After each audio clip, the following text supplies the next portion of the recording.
Nos da mucho gusto encontrarnos contigo, con ustedes, hermanos, donde quiera que estén, para compartirles el mensaje del primer domingo de este año 2024. Tómate un minuto para agradecerle al Señor por todo lo que Él hizo en el 2023 y también para encomendarle a Él este nuevo año, que viene cargado también de bendiciones. No lo dudes, el Señor sigue con nosotros, el Señor va a seguir bendiciendo tu vida. A veces nosotros más bien nos confundimos de esto y pensamos que porque no sentimos, porque no vemos, Dios no está cerca. Dios tiene sus ojos puestos en sus hijos. Así que ánimo, el Señor va a estar contigo en este 2024. Y precisamente quiero hablar de un sermón, de una guía bíblica para vivir mejor este 2024. Y quiero empezar haciéndote reflexionar sobre el tipo de fe con el que debemos vivir en este año. Porque todos tenemos fe, el ser humano fue creado para creer, tiene en su corazón, en su alma, la necesidad de creer en algo. Tanto los que creemos en Dios como los que tienen tal vez el ateísmo como su creencia, tienen precisamente convicciones, creencias que llevan a poner ahí su confianza, ¿no? Pero ¿con qué fe vivimos? Los hijos de Dios debemos vivir con la fe bíblica, pero en los últimos tiempos en las iglesias se ha metido también una fe adulterada, una fe cambiada. Por ejemplo, ¿qué no es fe? La fe no es una fuerza mental. La fe bíblica no se reduce a que te concentres, lo pienses y porque tienes esa fuerza, esa energía mental, eso que piensas va a suceder. No, es cierto que la mente humana tiene una capacidad, tiene una función, pero la fe no se reduce a la fuerza mental. La fe tampoco es una energía positiva o una energía que provenga de objetos como amuletos, piedras o ropas de ciertos colores, o como algunos lo hacen a fin de año, comerse las uvas o darse la vuelta a la manzana con una maleta, y piensan que por tener esa fe, por tener esa creencia, va a hacer que sucedan cosas, ¿no? No, la fe va mucho más allá. La fe bíblica, como lo vamos a ver hoy, es más profunda, es más fuerte, es más integral. La fe tampoco es un deseo personal. El hecho de que tengamos sueños, anhelos, metas, no significa que la fe bíblica se reduce a nuestros sueños, a nuestras metas. Eso realmente es una tergiversación de la fe bíblica. Pero hay gente aún en las iglesias que viven por esa fe. Buscan a Dios por lo que necesitan, buscan a Dios por lo que desean, y realmente se convierten en gente que manipula la fe, la Biblia, y aún quiere manipular a Dios. Y terminan haciendo decretos, declaraciones, poniéndole a Dios como el realizador de mis sueños, como que nosotros las ovejas ya no somos ovejas y no somos los pastores, y el Señor, que es el pastor, se vuelve una oveja de nuestra creencia, de nuestra fe. Así que ten mucho cuidado con la fe que vas a vivir en este año, que no debe ser una fe que manipula a Dios, tampoco debe ser una fe materialista, que se concentra en cosas que no tienes, que quisieras lograr, viajes que quieres realizar. Esos son deseos humanos que no necesariamente muestran lo que es la fe bíblica. Por eso ahora quiero tomar un tiempo para explicarte en qué consiste la fe bíblica. Si hacemos un estudio de la fe en el Antiguo Testamento, nos vamos a dar cuenta que la fe tenía que ver con la confianza en Dios. Una manera de mostrar esto es como, por ejemplo, Abraham confía en Dios cuando Dios les llama a salir de su parentela, dejar su tierra. Él confía en el Señor. En el Nuevo Testamento, en cambio, la fe cobra ya una personificación, y es Jesús mismo. Es el Señor el que viene a ser la fuente de la fe, el objeto de la fe, el propósito de la fe.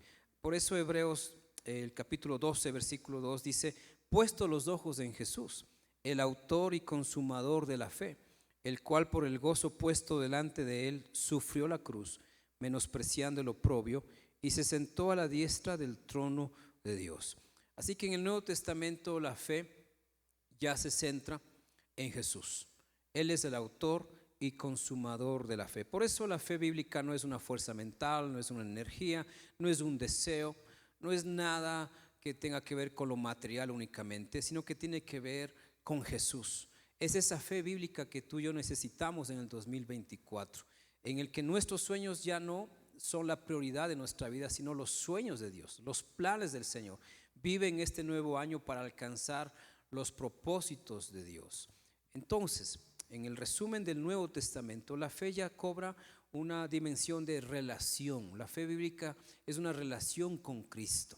Por eso no seas un turista de las iglesias que visita una iglesia, se congrega un tiempo, sale de una iglesia, va a otra iglesia. No, echa raíces en el Señor Jesús y Él te va a ubicar en la iglesia donde Él te necesita, donde vas a crecer, en la iglesia donde vas a ser formado. No busques una iglesia que te guste, sino una iglesia donde Dios te va a formar. La fe bíblica te lleva a tener una relación con el Señor que crea esa estabilidad, crea esa dimensión donde vas a ver los frutos del Señor obrando en tu vida. Para hablar de fe, que va a ser el tema del mes en la iglesia, tenemos que clarificar lo que no es fe, lo que es la fe bíblica, pero también ver algunos ejemplos de cómo en el reino de Dios la fe opera. Porque para los que somos de Cristo ya no vivimos bajo las reglas de este mundo. Este mundo está sujeto a reglas, ¿sí? A leyes terrenales. Pero estar en el reino de Dios implica someternos a las dinámicas, a las leyes, a cómo el reino de Dios opera. Y qué mejor que aprenderlo esto de Jesús y su relación con los discípulos.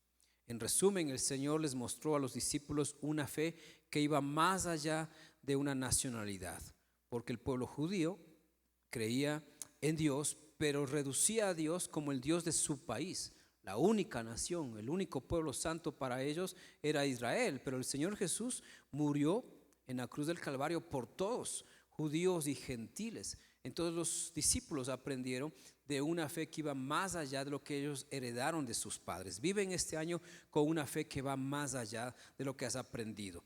Una fe más allá de lo que sientes, una fe más allá de lo que comprendes. Para los discípulos no debió haber sido fácil todo lo que vivieron con Jesús, porque ellos fueron formados por la tradición, la religión judía, que reducía a Dios en muchos aspectos. Por ejemplo, lo que acabamos de decir, la salvación. La salvación para ellos tenía que ver solamente con el pueblo de Israel, pero Jesús les enseñó una salvación universal. El Señor también les enseñó una fe que sana a justos, pero también a pecadores. Muchos de los milagros que el Señor hizo de sanidad fueron hechos a personas que no necesariamente tenían una buena relación con Dios, pero todos esos milagros glorificaban a Dios. Entonces los discípulos aprendieron de un Dios que sana aún a gente que, entre comillas, no merecería ese milagro, esa sanidad. Pero en la gracia de Dios hay propósitos que van más allá de lo que nosotros decimos méritos, lo que nosotros juzgamos por estándar de aprobación aún religiosa. En este año vamos a ver sanidades, pero no será porque necesariamente deseamos que sucedan, sino porque en la gracia de Dios Él se mueve a sanarnos. Pero vive con la fe como si el Señor te fuese a sanar hoy mismo, si este es tu caso, si estás enfermo. Vive con la fe bíblica puesta en Jesús. Él es tu sanador y tu salvador. Los discípulos también aprendieron de Jesús una fe milagrosa, de cosas sobrenaturales. Muchos creyentes hoy en día no viven una vida sobrenatural, se someten a una vida de rutina cristiana, ir a la iglesia, cantar, levantar las manos, aplaudir, orar, asistir, involucrarse en un ministerio. Pero si les pregunta realmente si disfrutan de esa vida, van a decir: no, mira, es una rutina, lo hago por obediencia. Pero no están viviendo esa vida sobrenatural que implica tener la fe en Jesús. Los discípulos se sorprendieron por milagros que el Señor hizo, por predicaciones extraordinarias que Él les dio, por sucesos que el Señor solamente pudo hacerlo mostrando que era Dios. Por ejemplo, calmando las aguas, la tempestad, haciendo que Pedro vaya a pescar y saque un primer pez, que abriera ese pez y de ahí iba a encontrar las monedas para pagar el impuesto. Cosas extraordinarias que solamente podían suceder por la mano de Dios.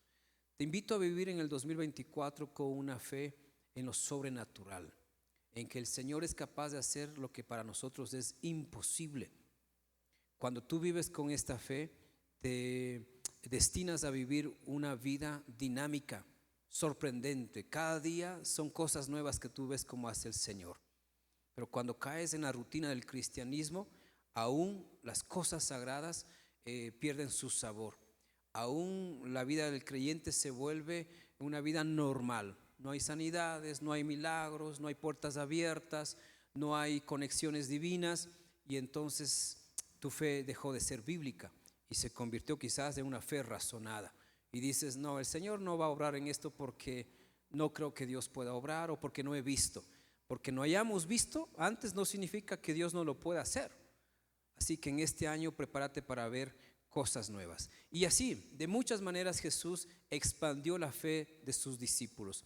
Les llevó a ver una fe que transforma vidas, por ejemplo. No solamente una fe dentro de las sinagogas. De hecho, Jesús predicó fuera de las sinagogas. Pocas veces lo hizo en las sinagogas hasta que lo expulsaron, porque su mensaje no entraba y no se ajustaba al marco religioso. Los discípulos vieron cómo los mensajes del Señor transformaban vidas. Todo aquel que se encontró con Jesús fue cambiado. Es de esa fe que queremos hablar en este mes, y es de esa fe que tú y yo debemos aprender a vivir. No le pongas límites a Dios. No le pongas al Señor esquemas de nuestra moralidad, de nuestra mentalidad. Deja que Dios fluya en tu vida. Créele todo lo que Él ha dicho, porque todo lo que Él ha dicho lo va a hacer. A veces nuestra lógica no encuentra argumentos para respaldar eso, pero no vivimos por lógica, vivimos por fe. De hecho, Hebreos 11:6 dice: sin fe es imposible agradar a Dios. Todo el que desea acercarse a Dios debe creer que Él existe y que Él recompensa a los que lo buscan con sinceridad. Este año vive para agradar a Dios, pero no con cualquier tipo de fe, sino con la fe bíblica, que no le pone límites a Dios y que no le pone excusas al Señor. Simplemente cree en Jesús, el autor y consumador de la fe, y tendrás un año mejor. Te deseamos una vez más un feliz 2024, un bendecido 2024, que lo vivas con fe y verás cosas nuevas, cosas preciosas en tu vida. Bendiciones.